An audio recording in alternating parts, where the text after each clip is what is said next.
halkan waa barta ciyaaraha fadlan ha ilaawin inaad subscribe tiraahdo. Waxaan ku suganahay xaafad ka mid ah xaafadaha magaalada Muqdisho oo waxaan soo maray meel ay ku ciyaarayaan dhalinyaro gameka loo yaqaan PlayStation-ka anigoo rabo inaan wareysi la yeesho oo ku saabsan kulanka adag ee dhexmari doona kooxaha Manchester City iyo Liverpool oo ku hardami doona horyaalka Premier League iyadoo aynu ognahay kooxda Manchester City inay doonayso inay soo afjarto rikoorka guuldaro la'aanta ee kooxda Liverpool.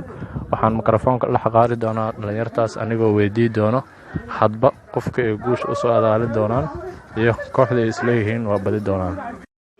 Waxaan ku bilaabi doonaa mid ka mid ah taageerayaasha kooxda Liverpool asigoo noo soo adaalin doona ciyaarta iyo waxay ku dhamaan doonto. Soo dhawow adigoo ku bilaabaya magacaaga iyo kooxda aad taageerto. aad u mahadsantahay. waa dhawahay magacaygu saddexan waa Ismaaciil Cabdi Warsame oo ku magac dheer ciyaarta caawa dhexmari doonta maadaama aad tahay taageere Liverpool waxaan rajeynayaa horta inaad u soo adaalin doonto kooxdaada inay guuleysanayso. Maxaa ciyaarta ku soo adaalin lahayd oo isdhiileed oo ku dhamaan kartaa?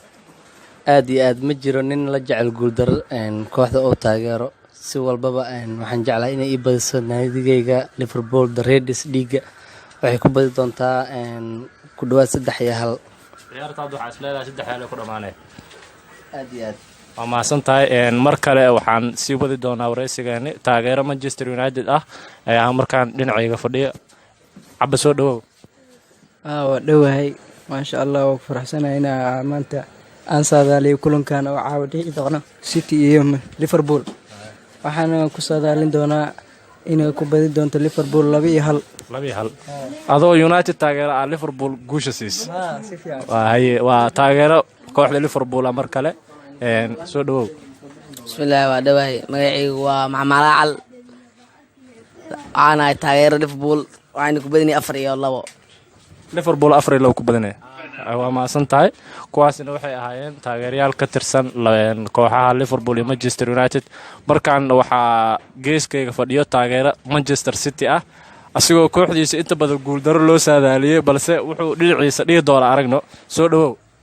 waa dhawahay magacaygu waa Harun Ojo oo ku magac dheer Uta ciyaarta waxaa ku saadayna 2-1 inay ku badiso Man City. 2-1 soo afjari doontiin bitik dheer ambiitik Liverpool insha Allah caawal guul rajeynaysa. insha Allah waa mahadsantahay.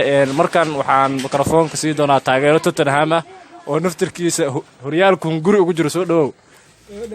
ay kulanka caawiya u soo adaalinaysa inay guusha qaado doonto. hal iyo hal taasna danaa kugu jirta ade.